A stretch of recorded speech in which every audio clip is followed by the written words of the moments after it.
everyone. Welcome to the Housing Action Coalition's 18th Annual Housing Hero Awards. I mean, of course, we would prefer to be doing this in person, but given the current state of the world, we are still remote. Let's hope next year we're able to all get together and see each other face to face. I'd like to begin tonight's event by remembering two longtime housing champions who passed away earlier this year, John Stewart and Ron Miguel. Their leadership and their friendship have been a vital source of support for HAC and for the broader housing community. On a personal note, both John and Ron were incredibly supportive of the work that I did and the work that the Housing Action Coalition did. They were always quick with a smile, a joke, a friendly word of advice, and they will most definitely be missed by me and by the whole community. So I also want to acknowledge those who have been affected by the wildfires. In a year that was already complicated by COVID, the fires have added a whole other layer of challenges for California families. Our thoughts go out to people who have been affected, and we hope that they are able to return to a state of safety and normalcy as soon as possible. We know these challenges that we're all facing are some of the reasons that we're here tonight to acknowledge the awardees who are addressing these challenges, right? And tonight, I'm specifically excited that we are acknowledging all different levels of activists who make the pro-housing world go. We have people on the ground doing the hard day-to-day work within the community to make projects like the Balboa Reservoir become a reality. And so I can think of no two people who are more deserving of the San Francisco Housing Action Coalition Award, their Housing Hero Award, than Lisa Spinali and John Winston, who were the community advisory leaders for the Balboa Reservoir. We have amazing elected leadership, as Mayor Libby Schaaf has been such a regional leader in the pro-housing movement. So I can think again of no one more deserving of the Bay Area Housing Advocacy Coalition's Housing Hero Award than the mayor. And finally, the lifetime work that Carol Gallante has done to give all of us housing advocates the policies on how to move forward to move the pro-housing world forward and what we should be advocating for. Again, an amazingly deserving Lifetime Achievement Award. So before we hear from them, I'd like to extend a very special thank you to our Platinum sponsors for helping make tonight's event possible. Our Platinum sponsors are Avalon Bay Communities, Facebook, Factory OS, Lyft, Northern California Carpenters Regional Council, Panoramic Interests, Park Merced Investors Properties, the Power Station, Prado Group, TMG Partners, and Universal Paragon Corporation. Next, I'd like to express our deepest thanks to our presenting sponsor, Reuben Junius and Rose. SFHAC and BayHAC are extremely grateful for the firm's continued partnership, friendship, and support. Right, there are certainly a handful of members who I call on a regular basis and run ideas by. But I imagine at this point, when Andrew Junius or Dan Fradden see their phone ring and it's my name, they must take a deep breath and wonder what crazy idea I want to run past them again. But I just want to say thank you to Andrew, Dan, and to the whole Reuben and Junius team for being such strong supporters of the Housing Action Coalition and such good friends of mine and the organization. So now I would like to introduce Tuya Catalano, who is a partner at Reuben Junius Rose and also a council member of the city of Clayton. And last year, she was the former mayor of Clayton. So Tuya, welcome. Thank you so much and good afternoon. On behalf of Reuben Junius and Rose, we are very honored and glad to be part of the Housing Heroes event and to continue as the presenting sponsor. Our firm has been a member of HAC for many years, and we genuinely appreciate the opportunities to work with Todd David and his entire team. With Todd's leadership, HAC has gained a seat at the table in Sacramento, and Todd has become a go-to advocate at the state level on housing policies. As the expression goes, if you are not at the table, you are on the menu decided by others. HAC and all of its members are very fortunate to have Todd and the HAC team at the table addressing and advocating for housing issues that are important in San Francisco and in the Bay Area. BayHAC is a somewhat new 501c4 extension of SFHAC, but it has allowed HAC to become a much more impactful entity. As part of Todd's team, Nico Nagel and Corey Smith have been key to growing HAC's presence in the peninsula and in the East Bay.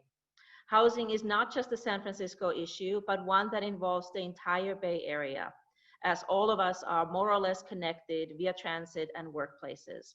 Within the next approximately 2 years, all 101 Bay Area cities and 9 counties will be required to take a closer look at housing needs in their communities in connection with the 6th RHNA, Regional Housing Needs Assessment Cycle.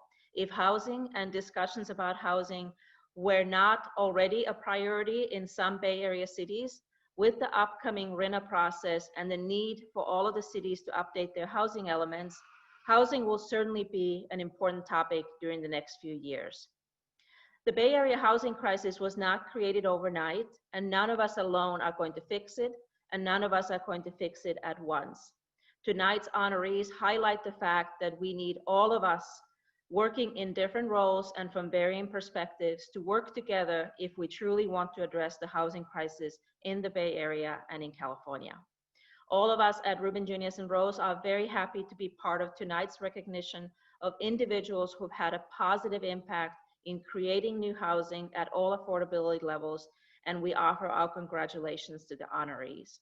And with that, next up is Corey Smith, who is SFHAC and BayHAC's Deputy Director, who will introduce our first honorees.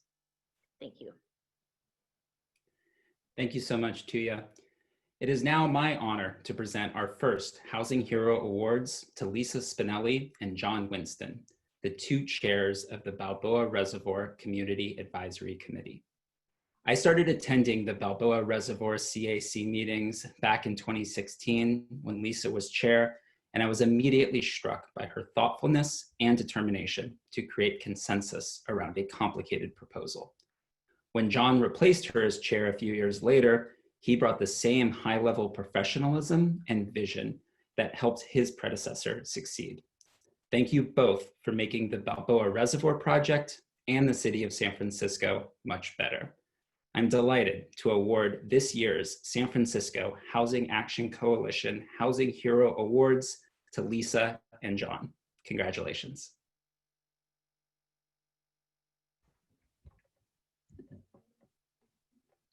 Thank you very much, Corey. There's John, we're on at the same time. So thank you to the San Francisco Housing Action Coalition for this great honor. When we started in 2016, it was an awesome asset. This idea of the 17-acre parcel that could really be revitalized on the west side, which was a very rare opportunity. And at that same moment that it was such a great opportunity, it was so contentious and it was disorganized, and everyone had opinions, and this one said this and this one said that. And Supervisor Yee put together the policy to create a Citizens Advisory Committee, and I came in and I was the chair, and I was also the president of the neighborhood association at the time. And I really believe that there could be a better way to do community engagement and to take advantage of this opportunity and not have it go the way of how many projects often can go, where you are pitted against one another instead of coming together. And so I set a really clear tone about being kind and respectful and open, and really tried to figure out a way to create parameters that met the community needs. And there was a lot of compromise and a lot of figuring things out, but in the end, we created a set of parameters that really serve served as the foundation, and those parameters were brought to the developer. So often it's done the other way around. And I know from having talked to folks that we work with that the process we created was something that lots of other projects now want a similar process to be used because of the power of community engagement. And I think in these most tumultuous times that we're living in right now, our ability to build community, to be respectful of one another, even when we have difference, it's really, really critical. And I just also want to say thank you to share that I decided to post this on Facebook so folks in my world would know, and I was overwhelmed by the number of people who are on today, people that I went to high school with, which is a really long time ago, up until a student from a doctoral program where I've been teaching at NYU over the summer. So, and it's really about building community. And I feel really thankful to have had John be the person who I passed the baton to as he steadfastly took it. I got it to maybe the 45-yard line, and he got it across to the finish line. So let me turn it over to John. Thank you again. Thank you, Lisa. Hey, I guess I should show you the actual, because they did send me this beautiful thing and trophy. I guess I have to buy a trophy case because I've never gotten one before. And I also got this lovely, did you get one of these, Lisa? One of these nice from Phil Ting, David Thank Chu. you, John. You're so much better on the show and tell. Thank you. Well, they went through the trouble. We should at least show it. So thank you, Corey. Thank you, Lisa. And thank you, Corey, for being at every meeting. There were 70 plus meetings. It's unbelievable. And you were there, I believe, at every one. If you missed one, you're excused. And you represented too. And sometimes against slings and arrows. I want to share this award with all the members of the CAC, past and present. And my thanks go out to all of the members and all the people in the public who came to those meetings, meeting after meeting after meeting after meeting. Especially, I want to thank Lisa, on whose shoulders I stand, because she laid the foundation that made it possible for me to go forward. So I'm a 62-year-old working class boomer, homeowner living in Sunnyside. When I moved to San Francisco in 1980, I found work doing print graphics in a type shop. At that time, SOMA was dotted with design studios and type shops and printers. And now I work at one of the last union printers across the bay in Oakland. I don't think there were any major printers left in San Francisco. After my parents died, my brother and I sold our childhood home back in Maryland. And I used my privilege to buy one of the last affordable homes in San Francisco, then at the astronomical price of $317,000. That was in 1995. So yeah, I've got mine. I'm a boomer, I admit it. And so why do I want 1,100 units? Correct that. Why do I want 1,100 homes in my backyard? I've been a car-free transportation activist, an urbanist father of 2 kids, and I was able to raise them in the most expensive city in the world. And now they're going through the UC system, and will soon have degrees most people in the world would envy. Yet they will not be able to live in the city where they grew up. Balboa, what we need to do is we need to make San Francisco a city where families can afford to live and prosper. And Balboa Reservoir, it's not just 1,100 units, it's going to be 1,100 homes, and it's going to be a neighborhood where people will grow up, live, work, and it'll be a home for generations of people. And that's why we need the Balboa Reservoir project and many, many more like it. And I thank HAC for their advocacy to make these things happen and to have a voice for the public to actually speak through them.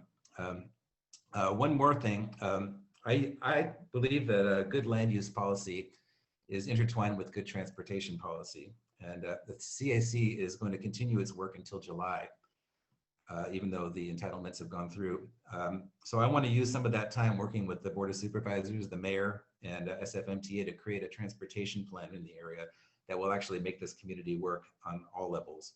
So if those of you who are celebrating the building of this project, it's not done yet. There's still more meetings, and you're welcome to come to them and shape the transportation and the way that the project's going to look in the future. So thanks so much for this honor. I've never been honored like this before, and I really, really appreciate it. I'll never forget, and I look forward to all of your continued support. Thank you.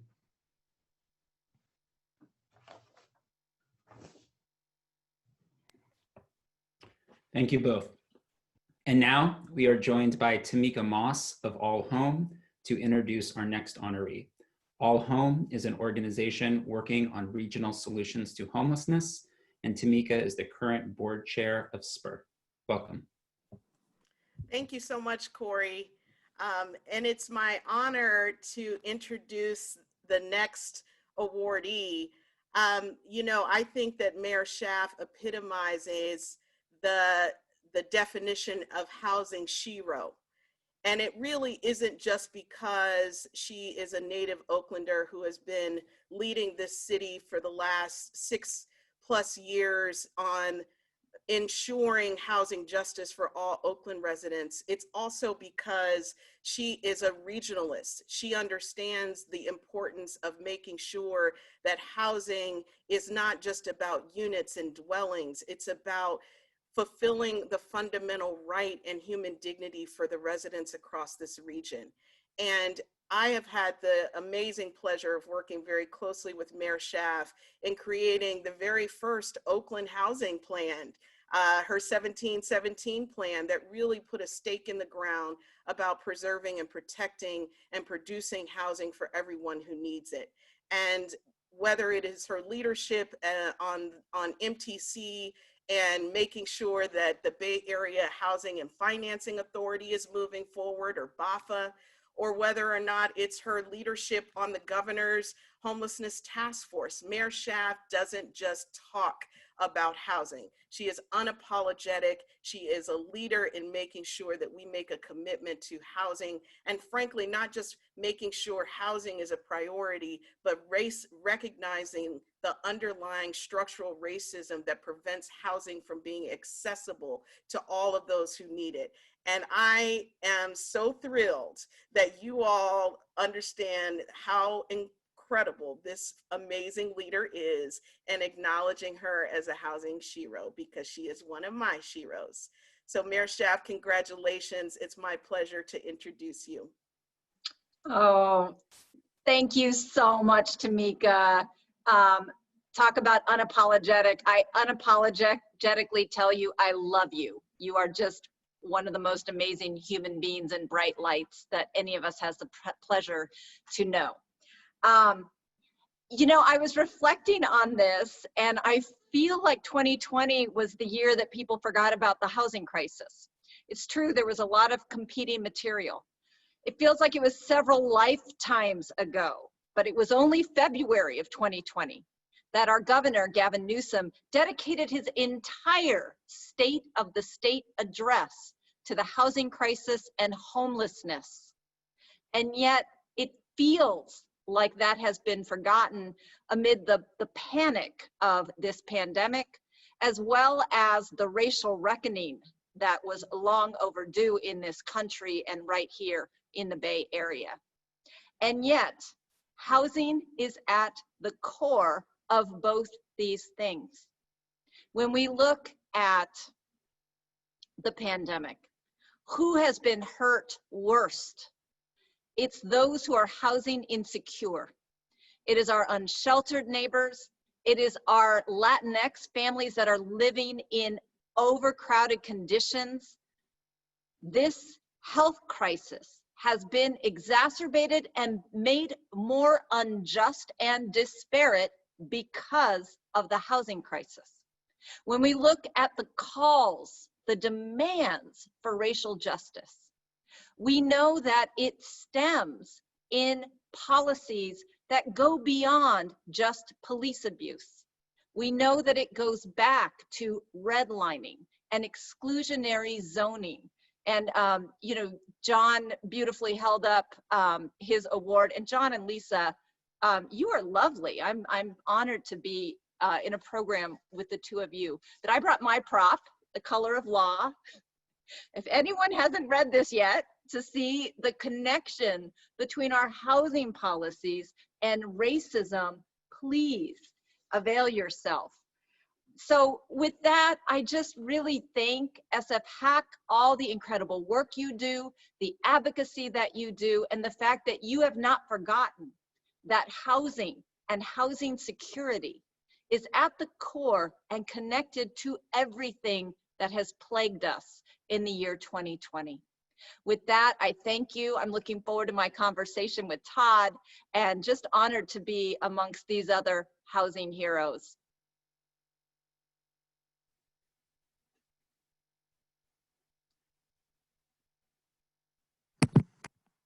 Hey, Libby, how are you?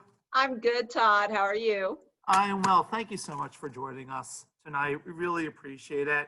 I just want to start with saying how much all of us at the Housing Action Coalition really appreciate the partnership and the growing relationship between the Bay Area Housing Advocacy Coalition and you and your team and the city of Oakland. It's really been phenomenal. So thank you for kind of taking a little bit of a chance and welcoming us into the conversation. We appreciate it. Hey, I'm a regionalist. Yeah, there you go. Yes, you are. You are a great regionalist. There's been some, pretty exciting news in Oakland. I mean, obviously we have the challenging times that we're all talking about. But I know that we noticed recently that Oakland received some funding. Winston received some CARES Act funding and some Home Key funding. And I was wondering if you could just talk about what you're planning on doing with those funds. Well, we're excited. The City Council allocated $5 million. And while that feels like a lot of money, we all know it will not meet the need. But going towards people who need help paying their mortgage and their rent. And our partners that are going to be helping us allocate that $5 million are HERA, which has a great track record. They were very instrumental in helping a lot of people fighting the unscrupulous foreclosure crisis in Oakland. And then also a partnership that I'm proud our office helped launch along with the San Francisco Foundation, and that is Keep Oakland Housed. It has some phenomenal partners like Catholic Charities and BayHAC's, and of course the East Bay Law Center, and it provides three things because sometimes people don't just need help paying the rent. It provides free legal assistance, it provides counseling and case management, and it provides some unconditional cash. And the reason that is important is sometimes staying housed is not only a matter of catching up on the rent owed. And one of my favorite stories, and Keep Oakland Housed has kept 1,800 Oakland households each year since it was created from actually becoming homeless or displaced out of Oakland. But one of my favorite early stories was a household that was a very elderly mother and her developmentally disabled adult son, but that son was the breadwinner for the household. But their washing machine had broken and he was unable to navigate a public laundromat. And so Keep Oakland Housed not only paid the back rent, but they bought the family a new washing machine so that the son was able to keep his work uniform clean, which stopped him from getting suspended and almost fired from his job. So that is housing stability, not just one time, but thinking about how to keep people housed. I'm also excited about our Project Room Key Award. And, I was holding up my prop. This talks a lot about being more intentional around neighborhoods of opportunity. And what I'm excited about is, a lot of the Project Home Key funds went to purchase the hotels that were used to temporarily house COVID vulnerable unsheltered residents. And we're excited in Oakland, the county also received funding to purchase at least one of these hotels, but it's down by the Oakland airport. So not a lot of amenities, not very clean or healthy air. We are excited because our allocations are going to purchase 20 single-family homes in single-family home neighborhoods that are going to be converted into shared housing for the formerly homeless, particularly our seniors really love the shared housing model. And then most exciting is we are purchasing from the California College of Arts their former dormitory, right in Rockridge, like half a mile from that Rockridge BART station. So what most would call a very upscale neighborhood. And the first floor is going to be a family shelter. And the second 2 floors are going to be permanent, deeply affordable housing for formerly homeless seniors. And, you know, people were a little nervous. How are the neighbors going to be about this project? There's a big community meeting. Well, I will tell you, there was curiosity, there were good questions, but there was no opposition. In fact, one of the neighbors is organizing a basket making party to bring welcome baskets to their new neighbors. That's Oakland.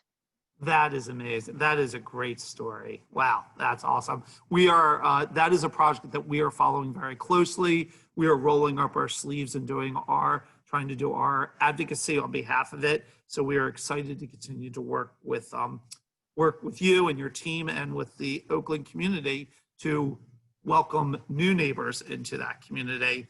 So Mayor Schaaf, you did a great job of kind of laying out some of the, some of the achievements or some of the things that are going well. And I'm wondering if you could, just from a 30,000 foot point of view, what are some of your top housing priorities looking to 2021, right? Eventually 2020 will be over and we'll be able to move into hopefully a more optimistic, stage. We'll have hopefully the pandemic under control, maybe have a change in the White House, have some positive things happening, right? And so what are some of your, aspirational housing priorities for 2021? Well, Todd, I am still a huge believer in the 3 Ps. I was so proud and inspired to be part of the CASA process. And I know Michael Covarrubias is out there somewhere and many other people that made that process so successful. And so for me, priority number 1 is creating more permanent housing that is deeply affordable to not only end the displacement that has been happening in Oakland, but to end homelessness. I truly believe that we can do that. And that means preserving one of the P's, repurposing existing housing stock or creative things like converting dormitories and hotels, and also producing. And to produce more housing, we cannot give up, God bless Scott Wiener, trying to change some of the laws that are holding production back. And I am going to keep fighting for that. I am very committed to ending single family zoning in Oakland. I've been waiting for the state to do it. I think we're going to start the long and much more difficult process of doing it at the local level, because I want to see it done before I walk out those doors of City Hall as the mayor in just a little more than 2 years. But I really wish it would get done at the state level. I'm going to still be fighting for that, but starting the local process. And then finally, just really excited about our work to prevent homelessness. No one should go a single night without knowing that they have a roof over their heads or the heads of their family. The idea that our elders are living in their cars, that anyone is sleeping on the streets of the wealthiest region in the world. It's a moral outrage, and we can change that through better policies. Prevention is always the most efficient and effective way to go. I'm very proud of what Keep Oakland Housed has been learning about really doing targeted prevention of homelessness. So those are definitely my priorities going forward. That is great. And I am going to go a little bit off script. I'm curious to get your thoughts. So one of the questions that seems to come up, or one of the beliefs or things that are out in the press, is kind of the death of the urban center, right? Everyone's leaving the urban center and there's no need to build housing ever again because no one's ever going to come back. And I'm just kind of wondering, what are your thoughts on that, Mayor Schaaf?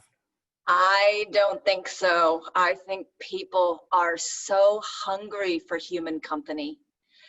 It was so interesting when we opened our slow streets in Oakland, which is definitely one of those kind of COVID responses that I think is here to stay. People were so happy to not just get outside, but to be with their neighbors, but in a safe and socially distanced manner. The creativity, the energy of cities is not going anywhere. And frankly, when we look at the wildfires, the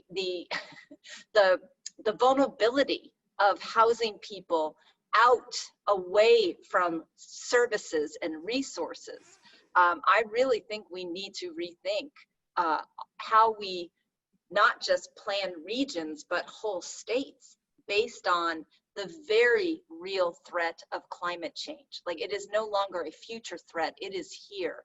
And cities are a far better way to confront climate change on every level.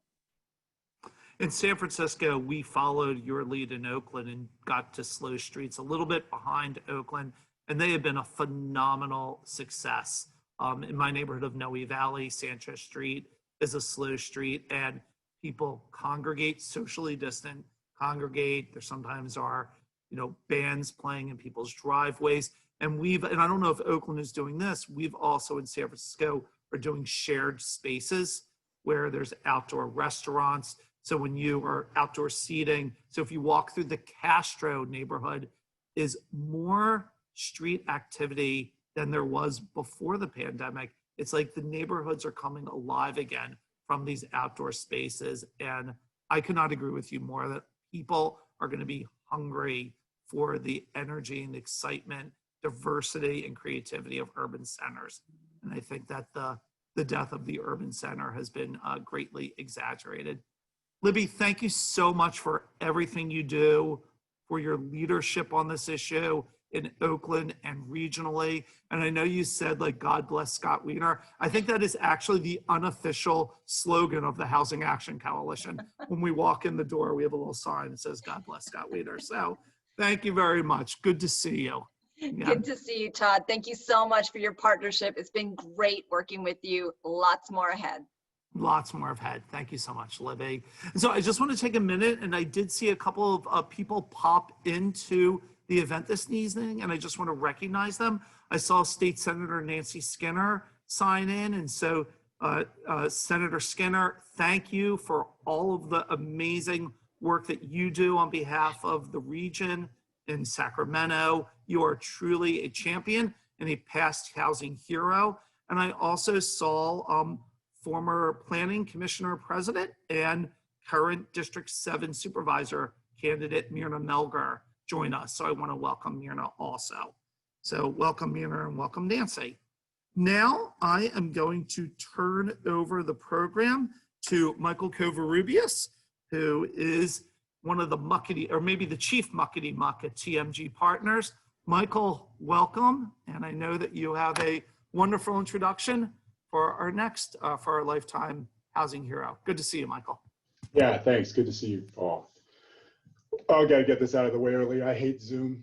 We're all going back to working together, and this Hollywood Squares 3D thing is a challenge, I think, for many of us. There are a lot of people on this show today, including those that are showing up on Facebook. And I think when we all think of Carol Gallante, I'm pretty sure we all have the same thoughts. What a great football player. See, that timing doesn't work when you're by yourself. But does that not sound right? Well, let me tell you, every great professional football team, baseball team, basketball team, when they draft college players, their motto is draft the best talent.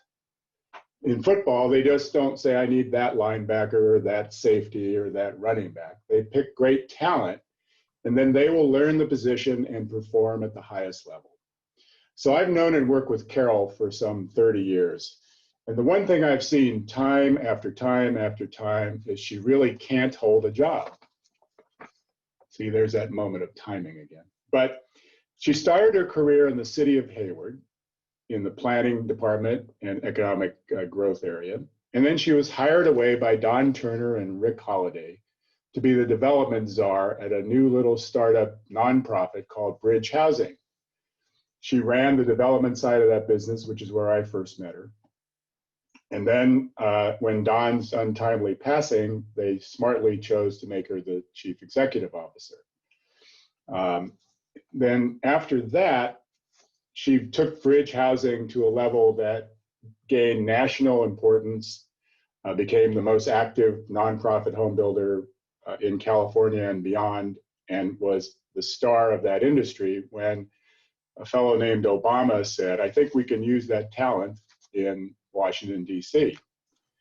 So she went to Washington as the Assistant Secretary for Housing, and she was a federal commissioner in the U.S. Department of HUD, Deputy Secretary in the multifamily housing area, and she managed a $1 trillion insurance portfolio, 2 million apartments, on and on and on.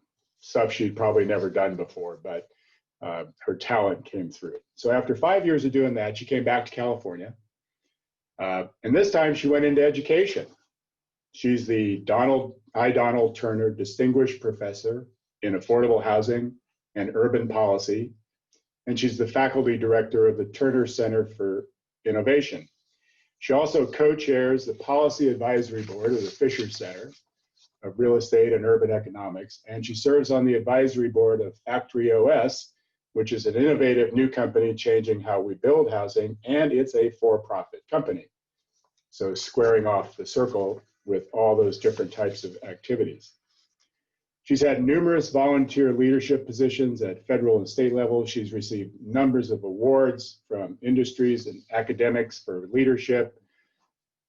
Her commitment to addressing housing challenges and the needs of families from all walks of life is unparalleled.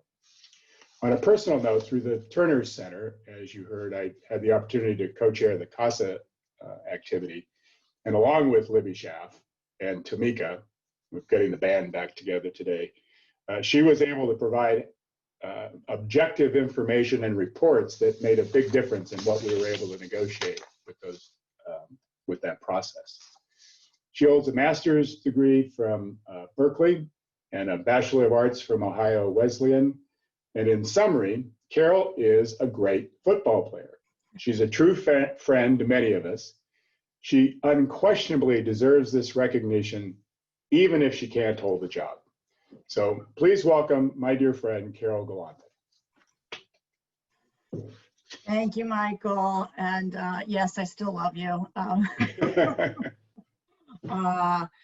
have known Mike a long time, but I do want to take the moment to thank you for your friendship and your mentorship and your support all of these years. I feel like we have been in these trenches together in various ways. And really, I need to say that what Mike didn't mention is that he was one of the first people, along with Rick Holliday, who, when I said I was coming back to Berkeley and I wanted to start this new thing called the Terner Center for Housing Innovation, in addition to teaching, they both stepped up and put money on the table to help me start it, and also brought along many of their friends to do the same. And we wouldn't have been able to do the kind of work we've been doing these past 5 years. It is our 5-year anniversary. We're 5 years young, without the support of people like Mike and many others of you, I'm sure, who are listening tonight, watching tonight. So thank you, Michael. And I just have to say how honored I am, Todd, to be honored by HAC. And I want to thank you for all the great work that HAC does every day, and for this honor. And I did bring my my little house, which you can't see too much through the virtual background, but it will have a prominent place on my shelf, and I really appreciate that. I do also want to say, I think most of you know that the Terner Center for Housing Innovation really aims to do what Michael said we did with CASA, which is to provide organizations like HAC with the research and the backup of good housing policy that you need to do the advocacy work that you're doing. And I really want to accept this, to be honest, on behalf of the whole Terner team. You know, Michael says I'm good at football, because I can play all positions. The truth is, My talent is finding talent. And my talent is bringing that team together to be able to actually perform. And this team is very small and has done incredible work, particularly during this pandemic period, stepping up with all kinds of analysis for both state and federal policymakers of what kind of housing assistance we need given this pandemic. But at the same time, not taking our foot off the gas of pro-housing policies, because as Todd was mentioning to Mayor Schaaf, we can't take our foot off the gas because there will be a recovery. And I don't want to see the same thing that happened after the last recession and the recovery, which is, you know, we were flat-footed in terms of not having the housing stock we needed to house the population and the economic growth. And so we really remain focused on, you know, pro-housing policies that promote more supply, that do it in a way that creates better racial justice, and that, you know, meets our state's climate change goals. And that is not an easy set of policies to square, but that's what we need to do. And Terner Center is going to keep on doing it. So while it's a lifetime achievement, we're not done yet. So thank you for the honor.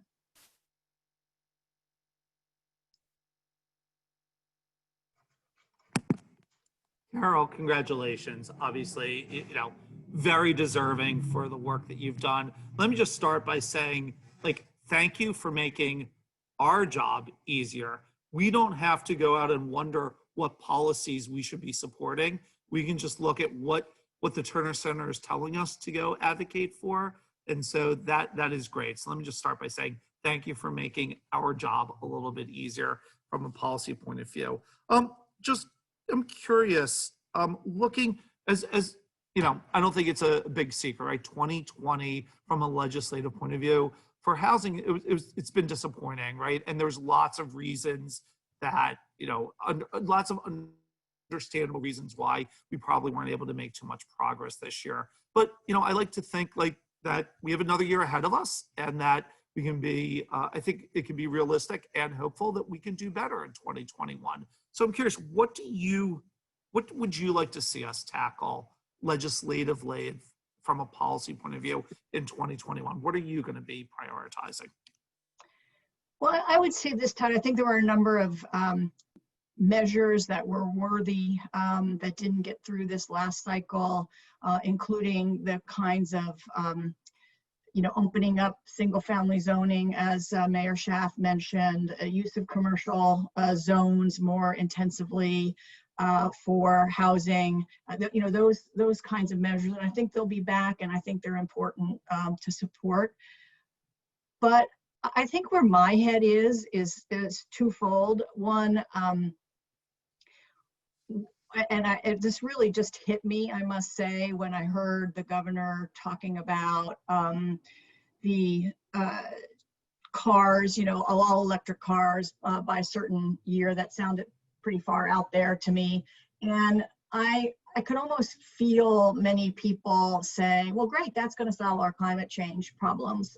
So we can just drive for affordability, because now we're going to have electric cars 20 years from now. So we can just drive to affordability. We don't have to worry about all these hard housing policies that don't, frankly, always mesh with the climate change goals. And, you know, this whole issue of being able to provide opportunities for African-American families who, with the color of law, were not enabled to live in these suburban communities for many years, and have you know, whites have 10 times more wealth than Black families. And so, you know, we have to be able to both have, you know, housing opportunity in the suburbs, infill suburbs, as opposed to in the, you know, farmlands and forest interface, perhaps. But I think we really need, and this would be on my agenda for this year, is to think harder about how we align these climate change policies, opportunity policies, and housing supply policies. And right now, I will tell you, the mandates that we all talk about, they don't align. It's impossible. I mean, communities are saying, wait, how do I meet my RENA goals and not build outwards because it's not cost effective, you know, to build a high rise. I mean, these are tough challenges. And I think we have to face more straight on that these policies right now that are coming down from the state do not align with each other, and how the funding streams do not align with each other. And we've got to fix that. And that's harder. We think, you know, trying to fix single family zoning is hard. You know, this is a lot harder, but I do think that's the work. We can still keep taking these incremental steps, but I think in 2021, we have to start, you know, the harder work of really squaring holistic policies around housing, health, social justice, and climate change. Yeah, I mean, Carol, one of the things that I say too often, but I don't feel like that I effectively make that the change that I want to make is leading with the climate policy, the climate mandate on, you know, urban infill housing, right, is one of the best ways, if not the best way, right, in California to address climate change. As we know, right, getting people out of cars. And I think that getting people out of cars is like a great way to, right, stop greenhouse gases from being thrown into the atmosphere. And I do feel like in the pro-housing world, we're certainly all aware of it, and we don't lead with it enough. We don't talk about that this policy, right, that is a environmentally justice-based policy from a housing, you know, in the housing world. And I think that there's work that we collectively, you know, could be doing to improve that. So thank you for raising that. And I had similar thoughts around when I heard Governor Newsom make the announcement of saying, right, like that people will be like, oh, we've solved that problem. And it doesn't, as you would say. So one of the questions I like to ask kind of as I'm, you know, having conversations with people, what are you optimistic about, right? Like what, right? It's sometimes it's hard in the current state of where we are to be thinking of like, hey, what am I optimistic and excited about? So what do you see for us over, you know, 5 years, 10 years, 15 years? Yeah. I think one of the reasons that I can have any level of optimism right now, given all that we're, you know, all going through, is, you know, comes from a Don Turnerism in my head, which is, you know, you've got to make lemonade out of lemons. And we've been dealt a whole lot of lemons this past year. And, you know I see, and I think everybody on this Zoom sees, that that has opened up.